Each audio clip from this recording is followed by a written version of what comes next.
And Bertha Curtis would ring just one long ring, then she would tell them how high the water was. Get it in Jeff. Oh, for heaven's sake. And then Buster Fulenka's father, I forgot what his name was. But anyway, he lived over there on the farm.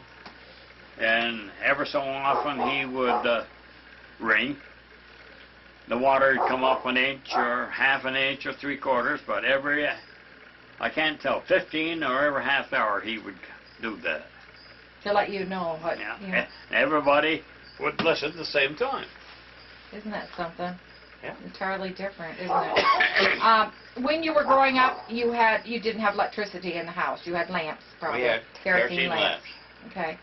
And you had an ice box with ice. Yes. And did you put up your own ice for the? Did your father put up We their put own ice? up our own ice every year. Okay. All right. When did you see your first airplane? Well, when I was on the farm there, we used to see them fly over. And when did you take your first ride on one? In the spring of 1931, I went to the older boys conference from the high school at Springfield, Vermont. And went by plane. And then there was Harold Putman, Theodore Vidito, Marco Hooper, and myself. Oh yes, and Wayne Powell. And we came back to North Springfield, stopped to the airport there, and we all took a ride. Isn't that something? That must have been quite an experience. Well, I forgot to seem so. They charged us $3 a piece. Uh-huh. And And how long were you up? We were up for about 20 minutes, 25. Uh-huh. I mean, they took us down over Springfield so we could see the city. And that's quite an experience. that was something. Okay, your first television. Do you remember? Well, that's when Doug Tobin had a antenna up here on the hill, and he had it wired down into the village. We bought our television from him, and we about the only station we could get back then was Montreal. We didn't have any favorite programs to watch because you watched whatever they had from Montreal. You had to watch it. Yeah, of course it was black and white. Yeah. Yeah. Yeah. You hear a lot about the Great Depression. What things do you remember the most about the Depression? Well, one thing about it, when we went to school, we had our school clothes to wear. But if we went anywhere on the weekend, we still wore our school clothes because we didn't have a change. But we always had a lot of overalls, shirts that we wore to the barn around. And back then, you didn't buy a lot of groceries and things because my mother made all of her own bread. We made our own butter. We always butchered 2 or 3 pigs every year if I had a beef. And in the summertime, there was meal after meal after meal that all we had was salt pork, johnny cake, potato, and your white gravy. So we knew what it was to be poor. My dad sold a 55-gallon drum of syrup there at one of those springs for $25. For a 55-gallon drum. Yeah.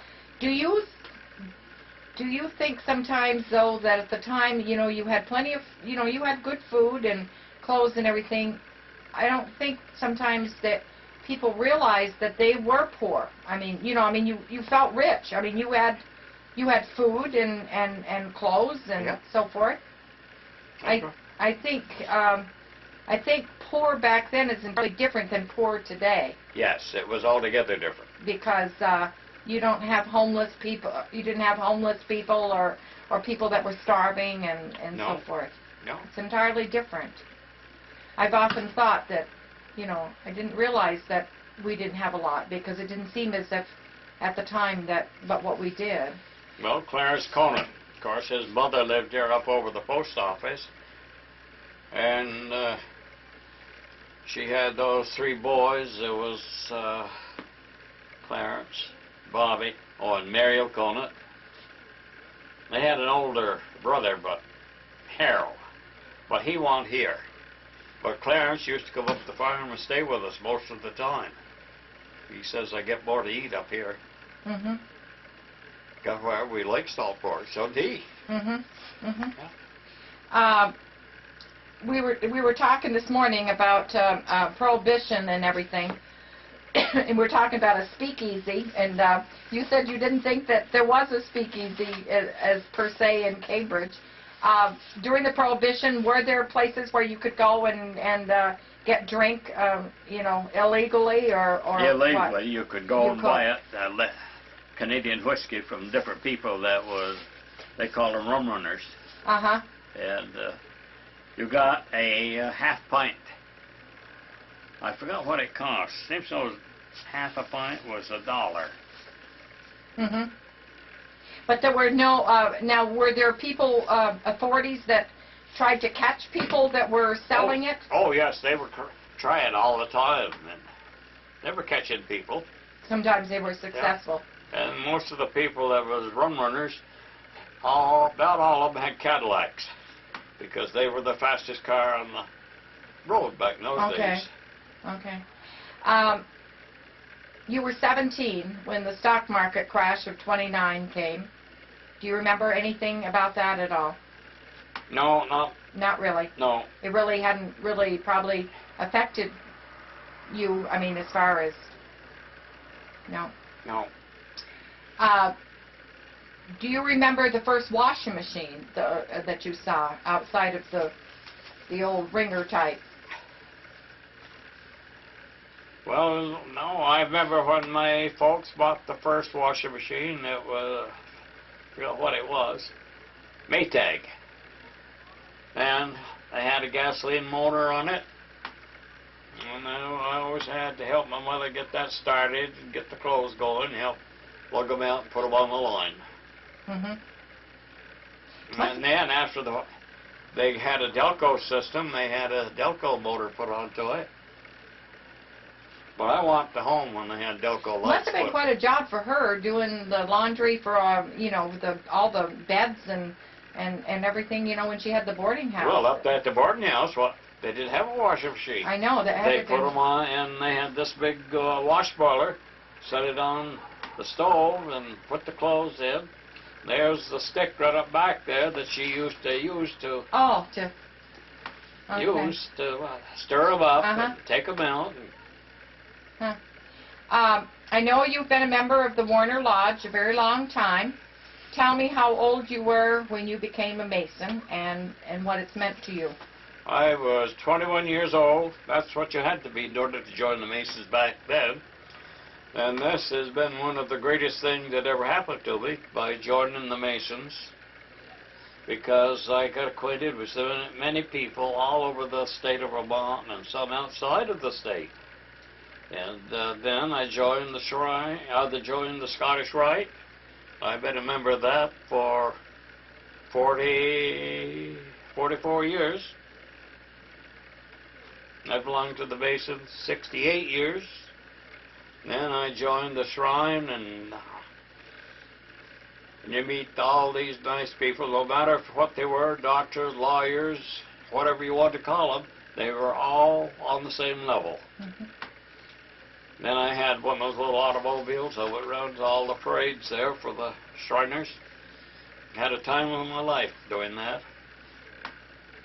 Then I joined the Eastern Star, and I've been a member of that for 58 years.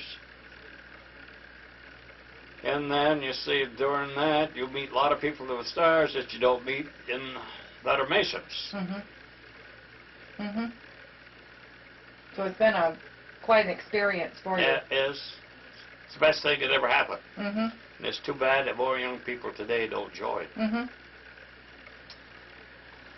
What would you say would be the dumbest business or investment that you ever made in your life? Well, I believe that the worst thing we did, that Lorraine and I bought nursing home insurance. The premiums were terrible. And of course, she never had to get, and that money's gone. Mm-hmm.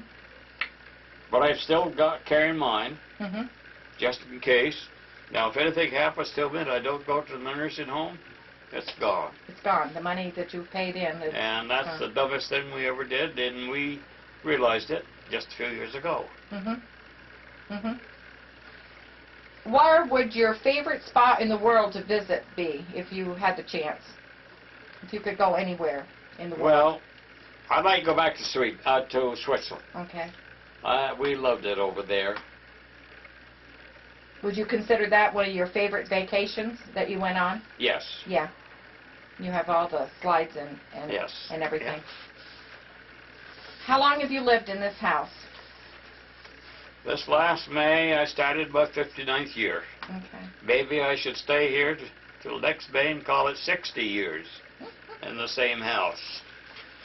I know you were waiting to move, perhaps, to a smaller place without so many responsibilities of a large home. This has to be a big change. What would you say have been two of the biggest changes in your life? You mean in working or what? Whatever. Well, you know, back when I was on the farm, we used to have a little corn sickle. They used to go along, cut our corn by hand, lay it down, then go on, pick it up later on, as I wasn't tied or anything. And then today, you look at these farmers, and they're cutting 6 rows at a time. And it's all chopped up when it goes into the wagon, and you start to get to the farm. And It's mind-boggling. Oh, there's so many different things that have changed. A lot of it I can't hardly believe, but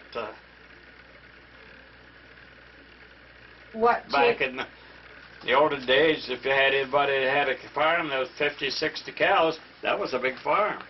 And today, my husband and niece down in Bristol, they've got somewhere around 900 cows. Yeah.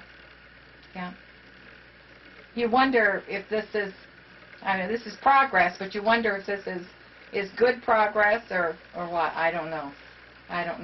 Is there anything that I did want you to bring back? You mentioned while we were on our break about your grandmother's name. I wanted you to... Well, I never really knew what her first name was. And because everybody, when I was growing up, everybody called her Jeannie.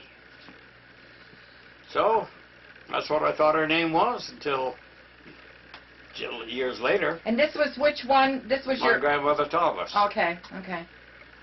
And then you realized that that was a nickname. That Jeannie was a nickname. Yeah, my mother told me that. Uh-huh. Yeah, Mary Regina Woodruff. Uh-huh. Well, has there been anything that we've forgotten on this? Anything you'd like to say in the last... Well, I don't know if it's in... Probably.